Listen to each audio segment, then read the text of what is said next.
everybody. I'm coming to you today from Lisbon.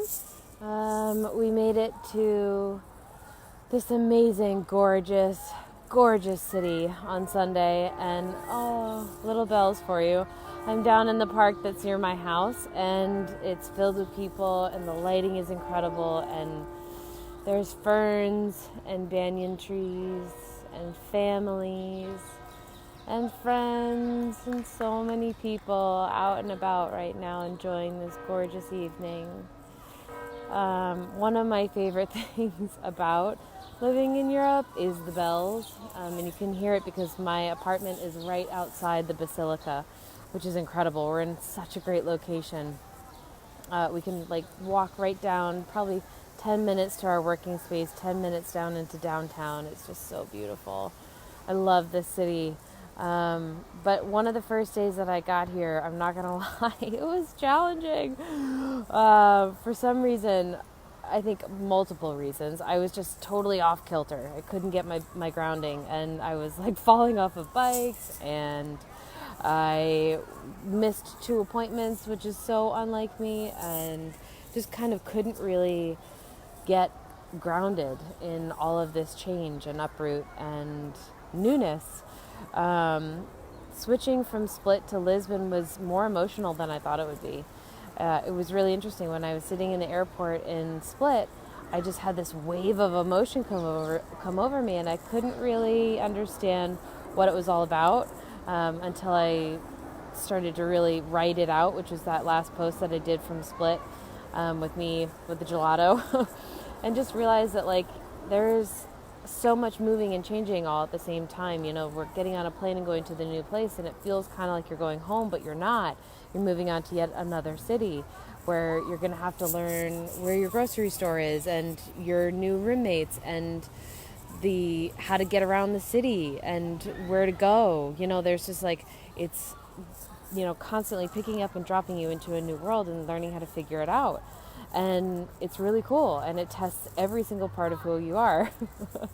Your emotions, your ability to find your norm and what's comfortable, but also just overstimulation all the time. This city is so cool. It's vibrant is the word for it. There's so many colors and so many sounds, and the food is incredible, and it's busier, much busier than Split. So energetically, it was boom, major upload and upgrade. So this gorgeous park, thank God, is right by my house. So what I noticed this week especially was, in all of this flux and move and change and picking up and dropping into a new world, a big thing that I know I need is to stay grounded in myself.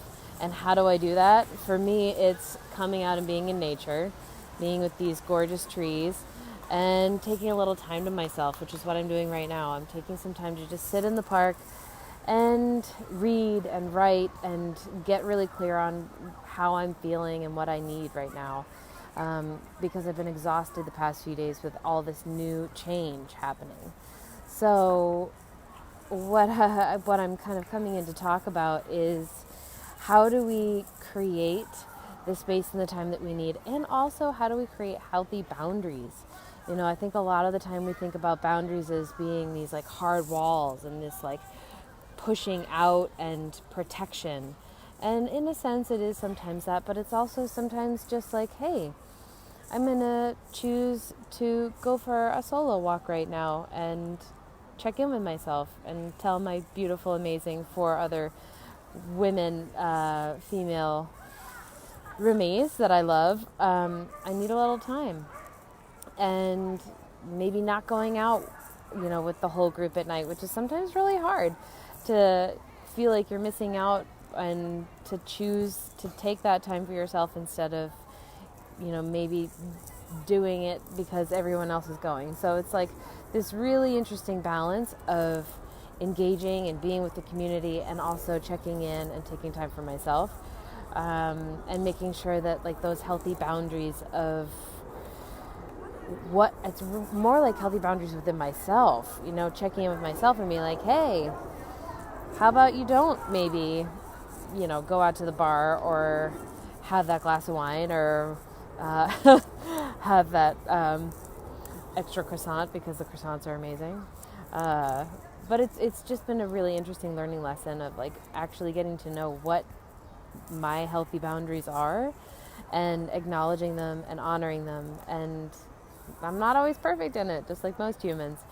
But even just being aware of it is such an amazing tool. And even in interaction and connection, like as a leader and as someone who shows up for people as a leader and a healer, I also need to be really conscious of what my healthy boundaries are in that way.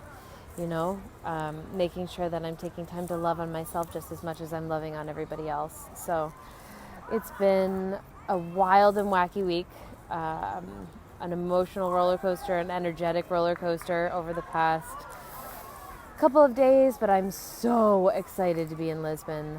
So excited to kind of like explore the city a little bit more and bring you guys some really cool footage of what it's like to be in Lisbon, because guys, the city is the coolest. The vibe, the people, the food. I can't say enough about the food. It's so good.